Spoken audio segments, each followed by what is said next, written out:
kecerdasan yang berlebih. Inilah yang membuat Dr. Stephen Carleon Heron terlintas di benaknya. Apa sebabnya Yahudi begitu pintar? Kenapa Tuhan memberikan kelebihan kepada mereka? Apakah ini suatu kebetulan atau hasil usaha sendiri?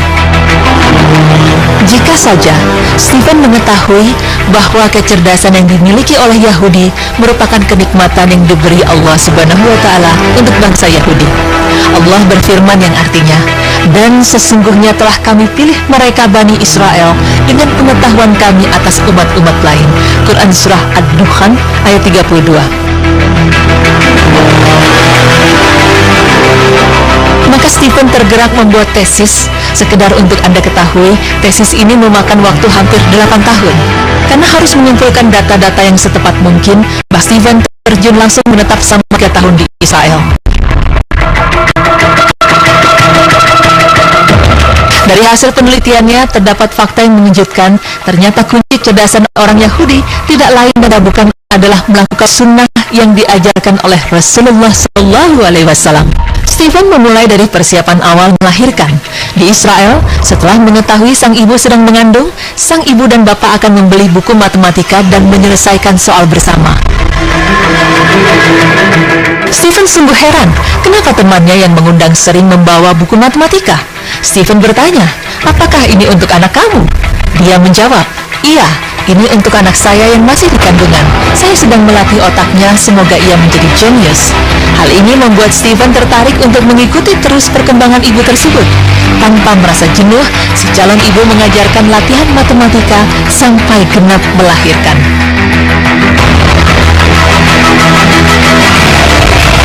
Hal lain yang Stephen perhatikan adalah cara makan. Sejak awal mengandung, ibu tersebut suka sekali memakan kacang badam dan korma bersama susu. Tengah hari, makanan utamanya roti dan ikan tanpa kepala, bersama salad yang dicampur dengan badam dan berbagai jenis kacang-kacangan. Cara makan seperti ini, jika kita perhatikan, sama dengan anjuran makan Rasulullah SAW. Anjuran memakan korma terdapat dalam hadis yang berbunyi, "Kurma ajwa berasal dari surga. Ia merupakan penangkal racun, daging buahnya manis, yang airnya merupakan obat mata." Hadis riwayat An-Nasa'i dan Ibnu Majah. Di malam hari, menu utama makan malam Rasulullah adalah sayur-sayuran. Secara umum, sayuran memiliki kandungan zat dan fungsi yang sama, yaitu menguatkan daya tahan tubuh dan melindungi dari serangan penyakit. Rasulullah SAW bersabda ketika mengunjungi Ali yang sedang sakit, "Wahai Ali, makanlah, karena ini slih atau sayur rebus lebih baik bagimu." Hadis riwayat Tirmizi dan Abu Daud. Tak hanya itu, orang Yahudi pun sangat suka mengkonsumsi ikan tanpa kepala. Menurut wanita Yahudi yang sedang hamil tersebut, daging ikan sungguh baik untuk perkembangan otak. Sedangkan kepala ikan mengandung kimia yang tidak baik, yang dapat merusak perkembangan dan pertumbuhan otak anak di dalam kandungan. Ini adalah adat orang-orang Yahudi ketika mengandung, dan menjadi kewajiban untuk ibu yang sedang hamil untuk mengkonsumsi pil minyak ikan. Dalam memilih makanan, orang Yahudi sangat gemar makan ikan yang hanya filet, bagian daging saja. Jika sudah ada ikan, maka tidak ada daging, sebab ikan dan daging tidak boleh bersama dalam satu meja.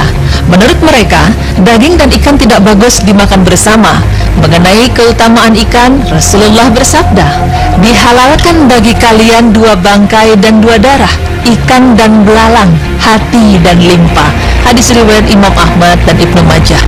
Selain itu, Rasulullah juga mengajarkan kita mengenai beberapa makanan yang tidak dianjurkan untuk dikombinasikan dan dimakan secara bersama-sama. Makanan-makanan tersebut antara lain, jangan minum susu bersama makan daging, jangan makan ayam bersama minum susu, jangan makan ikan bersama telur, jangan makan ikan bersama daun salad, jangan minum susu bersama cuka, jangan makan buah bersama minum susu.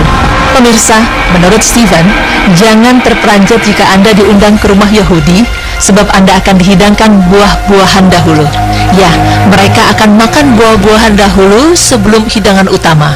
Menurut mereka, dengan memakan hidangan karbohidrat nasi atau roti dahulu kemudian buah-buahan, ini akan menyebabkan rasa ngantuk. Akibatnya lemah dan payah untuk memahami pelajaran di sekolah. Makan buah sebelum makan makanan berat juga merupakan salah satu pola makan Rasulullah. Beberapa penelitian membuktikan bahwa makan buah terlebih dahulu dapat memancing getah lambung keluar. Selain itu, buah menyediakan enzim yang baik untuk pencernaan. Enzim dari buah dapat membantu tubuh untuk mencerna karbohidrat, protein, dan lemak. Tubuh pun lebih ringan mencerna karena tidak perlu repot memproduksi enzim pencernaan. Selain memperhatikan pola makanan, nyatanya mereka juga memperhatikan pola kesehatan. Di Israel, merokok adalah tabu. Menurut Steven, apabila Anda diundang makan di rumah Yahudi, jangan sekali-kali merokok. Karena tanpa sungkan, mereka akan menyuruh Anda keluar dari rumah mereka dan menyuruh Anda merokok di luar rumah mereka. Menurut ilmuwan di Universitas Israel, penelitian menunjukkan nikotin dapat merusakkan sel utama pada otak manusia dan akan melekat pada gen. Perhatian Steven selanjutnya adalah mengunjungi anak-anak Yahudi. Mereka sangat memperhatikan makanan. Makanan awal adalah buah-buahan bersama kacang badam, diikuti dengan menelan pil minyak ikan.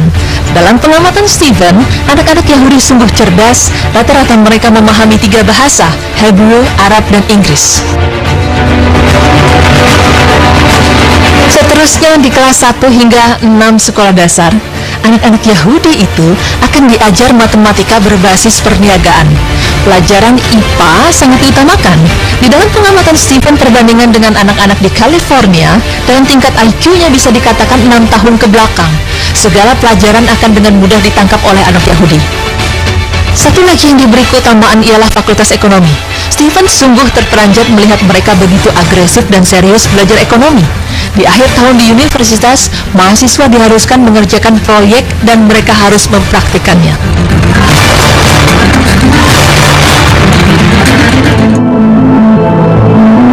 Seperti yang telah kita ketahui, bahwa Rasulullah adalah seorang pedagang. Awal dirinya sukses berniaga adalah ketika ia bekerja untuk bisnis perniagaan yang dijalankan oleh Khadijah. Mengenai perniagaan ini, Rasulullah pernah bersabda, orang yang bertransaksi jual beli masing-masing memiliki hak atau membatalkan atau lanjutkan transaksi selama keduanya berpisah. Jika keduanya jujur dan terbuka, maka keduanya akan mendapatkan ketahanan jual beli. Tapi jika keduanya berdusta dan tidak terbuka, maka keberkahan jual beli akan muttafaqun alaih. Selanjutnya, perhatian Steven di sekolah tinggi menengah. Di sini, murid-murid digojlok dengan pelajaran sains. Mereka didorong untuk menciptakan produk. Meski proyek mereka kadangkala kelihatannya lucu dan memboroskan, namun tetap diteliti dengan serius. Apalagi kalau yang diteliti itu berupa senjata, medis, dan teknik. Ide itu pun akan dibawa ke jenjang lebih tinggi.